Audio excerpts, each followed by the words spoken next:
ओमकारेश्वर ज्योतिर्लिंग। जी हाँ, आपने बिल्कुल सही सुना, ओमकारेश्वर ज्योतिर्लिंग। आपने बहुत से भगवान के मंदिरों के बारे में जाना होगा, बहुत से भगवान के मंदिरों के बारे में कथाएं सुनी होंगी, न्यूज चैनल पर देखा भी होगा, अखबारों में पढ़ा होगा। लेकिन बहुत ही अचंभे की बात है कि ओमकारेश्वर ज्योतिर्लिंग इतना महत्वपूर्ण तीर्थ स्थान है, बावजूद इसकी कहीं चर्चा नहीं है। शास्त्रों की माने तो अगर आप पूरी दुनिया का तीर्थ स्थल भी कर लें, पूरी दुनिया में तीर्थ स्थलों पर जाकर के दर्शन कर लें हर एक भगवान का, और कहा गया है जब तक आप ओमकारेश्वर ज्योतिर्लिंग ना गए तब तक आपका तीर्थ अधूरा ही माना जाएगा। यह महत्व है ओमकारेश्वर ज्योतिर्लिंग का, और यह महत्व है मंधाता पर्वत का, जहां पर ओमकारेश्वर ज्योतिर्लिंग विराजमान है। आज के इस वीडियो में हम ओमकारेश्वर ज्योतिर्लिंग के बारे में जानेंगे कि इसकी स्थापना कैसे हुई और कैसे भगवान यहाँ स्वयंभू प्रकट हुए। क्योंकि मैं पहले भी बता चुका हूँ कि ज्योतिर्लिंग उनको ही कहा जाता है जहाँ भगवान स्वयंभू प्रकट हुए और वहाँ शिवलिंग के रूप में विराजमान हुए। दोस्तों, मैं आप लोगों से आग्रह करना चाहूंगा कि अगर आपने हमारे इस चैनल को सब्सक्राइब नहीं किया तो प्लीज सब्सक्राइब कीजिए और हमें मोटिवेट करें, ताकि हम इस तरह के वीडियोस बनाते रहें। इस चैनल का उद्देश्य पैसा कमाना नहीं है दोस्तों, इस चैनल का उद्देश्य सब्सक्राइबर गेन करना भी नहीं है। नमस्कार दोस्तों, 12 ज्योतिर्लिंगों की इस यात्रा में हम पहुंच चुके हैं चौथे ज्योतिर्लिंग के ऊपर, वो सहेज के रख सकें और मैं अपने खुद के याद के रूप में भी रखना चाहता हूं और अपने आने वाले जनरेशन को भी दिखाना चाहता हूं कि क्योंकि ऐसे नॉलेजेबल वीडियोस मुझे अभी तक यूट्यूब पे कहीं देखने को नहीं मिला कि जो हर एक ज्योतिर्लिंग के बारे में विस्तार पूर्वक बताए और वहाँ की बिल्कुल सही सही कथा सुनाए। दोस्तों, मैं ये चाहूँगा कि आप लोग वीडियो को जरूर पूरा देखें, ताकि आपको एक एक चीज की जानकारी अच्छी तरह से हो सके। और अगर मैं किसी तरह का मिस्टेक करता हूँ, क्योंकि मानव गलतियों का ही पुतला होता है, तो कुछ ना कुछ अगर मिस्टेक हो जाए किसी वीडियो में तो आप जरूर कमेंट बॉक्स में जाके बताइए कि क्या मिस्टेक है और उसमें हम कैसे उसको अच्छा कर सकते हैं। तो चलिए इस वीडियो में ओमकारेश्वर ज्योतिर्लिंग का दर्शन करते हैं। पहले हम ओमकारेश्वर ज्योतिर्लिंग की थोड़ी सी इतिहास के बारे में चर्चा करेंगे। ओमकारेश्वर प्रारंभ में भील राजाओं की राजधानी थी। भील राजा जो एक राजाओं का गोत्र था, जिसमें भील राजा उनको कहते थे, उनकी एक राजधानी थी ओमकारेश्वर, जिसको हम लोग मंधाता भी कहते हैं। और ये बहुत लंबे समय तक भील राजाओं का शासन क्षेत्र भी रहा है। कथा के अनुसार राजा मंधाता ने यहाँ नर्मदा किनारे, नर्मदा का ही आकार ओम के रूप में है, इसलिए इसको ओमकारेश्वर ज्योतिर्लिंग कहते हैं। जैसे कथा मिलती है, राजा मंधाता ने यहाँ नर्मदा किनारे जो मंधाता पर्वत है उस पर घोर तपस्या कर भगवान शिव को प्रसन्न किया था, और शिव जी के प्रकट होने पर उन्हें यहीं निवास करने का वरदान मांग लिया था। तभी से उक्त प्रसिद्ध तीर्थ नगरी ओंकार मंधाता के रूप में पुकारी जाने लगी। जिस ओंकार शब्द का उच्चारण सर्वप्रथम सृष्टिकर्ता विधाता के मुख से हुआ, वेद का पाठ इसके उच्चारण किए बिना नहीं होता है। इस ओंकार का भौतिक विग्रह ओंकार क्षेत्र है। ओंकार क्षेत्र ओम के आकार का बना हुआ है, में 68 तीर्थ हैं। यहाँ 33 कोटि देवता परिवार सहित निवास करते हैं। कथा के अनुसार नर्मदा नदी में ओमकारेश्वर सर्वश्रेष्ठ तीर्थ स्थान है। शास्त्र मान्यता है कि कोई भी तीर्थ यात्री देश के भले ही सारे तीर्थ कर ले, किंतु जब तक वह ओमकारेश्वर आकर किए गए तीर्थों का जल लाकर, धनतेरस की पूजा आप लोगों को पता होगा, धनतेरस की पूजा में भगवान कुबेर की पूजा की जाती है।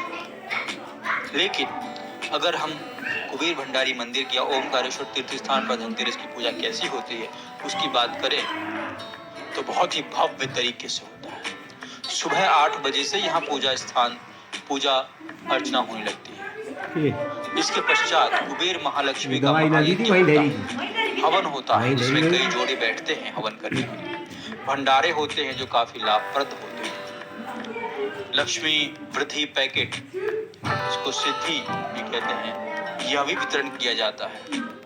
इसे घर पर ले जाकर दिवाली की अमावस्या को विधि अनुसार धन रखने इसकी जगह पर रखने से लक्ष्मी वृद्धि पैकेट जो है, आप जहां भी अपना धन रखते हैं वहां आप इसको रखिए और दिवाली की अमावस्या की रात को इसको विधि पूर्वक पूजा करें तो आपके घर में धन लाभ होगा। अब हम ओमकारेश्वर मंदिर की ओर प्रस्थान करते हैं और अब हम इनका दर्शन कराएंगे आपको। तो आप लोगों से रिक्वेस्ट है मेरी कि आप प्लीज जब भी ओमकारेश्वर शिवलिंग की दर्शन करें तो प्रणाम जरूर करें और भगवान शिव से अपने मनोकामनाओं को मांगें। नर्मदा किनारे जो बस्ती है उसे विष्णुपुरी कहते हैं। यहाँ नर्मदा जी का पक्का घाट है। सेतु अथवा नौका द्वारा नर्मदा जी को पार करके यात्री मंदाता द्वीप में पहुंचते हैं। वहां भी पक्का घाट है और वहां पे नर्मदा जी में स्नान करके फिर सीढ़ियों पर चढ़कर ओमकारेश्वर मंदिर की दर्शन किए जाते हैं। मंदिर तट से बहुत ऊंचाई पर है। मंदिर के अहाते में पंचमुख गणेश जी की मूर्ति है। प्रथम तल पर ओमकारेश्वर लिंग विराजमान है। श्री ओमकारेश्वर लिंग अनगढ़ है। यह लिंग मंदिर के ठीक शिखर के नीचे ना होकर एक और हटकर है। लिंग के चारों ओर जल भरा रहता है। मंदिर का द्वार छोटा है, ऐसा लगता है जैसे गुफा में जा रहे हैं। पास में ही पार्वती जी की मूर्ति है। ओमकारेश्वर मंदिर में सीढ़ियां चढ़कर दूसरी मंजिल पर जाने पर महाकालेश्वर लिंग के दर्शन होते हैं। यह लिंग शिखर के नीचे है। तीसरी मंजिल पर सिद्धनाथ लिंग है, यह भी शिखर के नीचे है। चौथी मंजिल पर गुप्तेश्वर लिंग है, यह भी शिखर के नीचे है। पांचवें मंजिल पर ध्वजेश्वर लिंग है। इस तरह से यह 5 मंजिलों में बटे हुए 5 अलग अलग शिवलिंग यहाँ पे दर्शन आपको होते हैं एक ही जगह। ऐसा पूरे देश में या पूरे विश्व में ऐसा मंदिर आपको कहीं नहीं मिलेगा।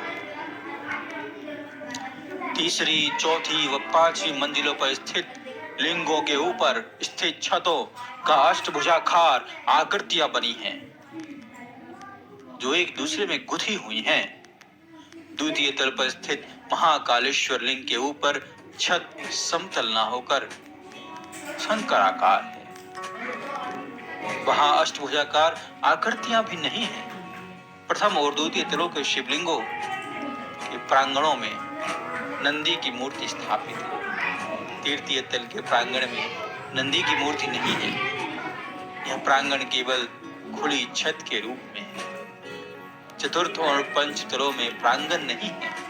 यह केवल ओमकारेश्वर मंदिर के शिखर में समाहित है। नंदी की बात की थी प्रथम स्थल पे, तो प्रथम तल पे जो नंदी की मूर्ति है उसकी हनु के नीचे एक स्तंभ दिखाई देता है। चर्चा करते हैं और प्लीज आप हर एक तीर्थ स्थल को जब भी देखें प्रणाम जरूर करें उन्हें और नतमस्तक को भी उसे प्रणाम करें, ताकि आपको घर बैठे ही इन तीर्थ स्थलों का दर्शन करके फल मिल सके।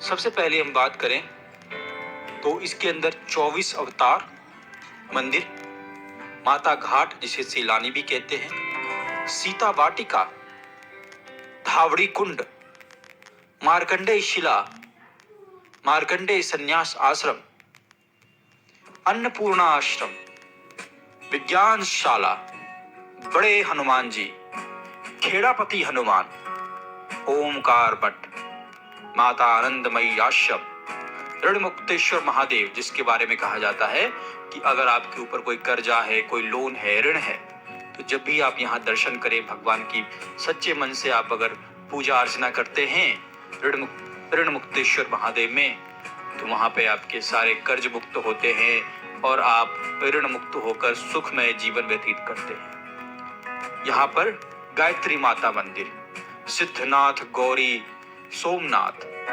आड़े हनुमान, माता वैष्णो देवी मंदिर, चांद सूरज दरवाजे जो देश में कहीं और नहीं, विरखला, विश्व मंदिर, ब्रह्मेश्वर मंदिर, सेगांव के गजानन महाराज का मंदिर, काशी विश्वनाथ, नरसिंह टेकरी, कुबेरेश्वर महादेव, जहां पर दर्शन करने से आपके धन लाभ जरूर होता है। चंद्रमौलेश्वर महादेव, यह सभी मंदिर ऐसे मंदिर हैं जो काफी दर्शनीय हैं और इनकी पूजा अर्चना करने से आपके घर में सुख, समृद्धि, धन का लाभ, हर तरह के लाभ आपको एक ही जगह मंधाता पर्वत के ऊपर बसे ओमकारेश्वर तीर्थ स्थान को करने से मिलता है। अब अगर मैं बताऊं आपको कुबेर भंडारी मंदिर का इतिहास, तो आपके रोंगटे खड़े हो जाएंगे। इस मंदिर में शिव भक्त कुबेर ने तपस्या की थी तथा शिवलिंग की स्थापना भी की। दोस्तों, मैं आपसे यह बताते हुए मेरे दिमाग में एक क्वेश्चन आया है कि अगर आप लोगों को उसका आंसर पता हो तो जरूर कमेंट बॉक्स में जाके बताइएगा कि भगवान शिव की पूजा रावण भी करता था, बहुत बड़ा भक्त था रावण, और भगवान शिव के बहुत बड़े भक्त कुबेर भी थे। दोनों ही भगवान शिव के बहुत बड़े भक्त थे और शास्त्रों में, कथाओं में ऐसे सुनने को मिलता है कि रावण ने कुबेर को अपने यहां कैद करके रखा था। मेरे दिमाग में यह क्वेश्चन उत्पन्न होता है, जहां तक मैंने शास्त्र पढ़े हैं मुझे इसका आंसर नहीं मिल पाया। अगर आप लोगों के पास इसका आंसर हो तो प्लीज कमेंट बॉक्स में बताइएगा। करवाया और अन्य कई मंदिरों के दर्शन कराए, जिसका फल आप लोगों को जरूर मिलेगा। दोस्तों, आप सभी भक्त गणों से आग्रह है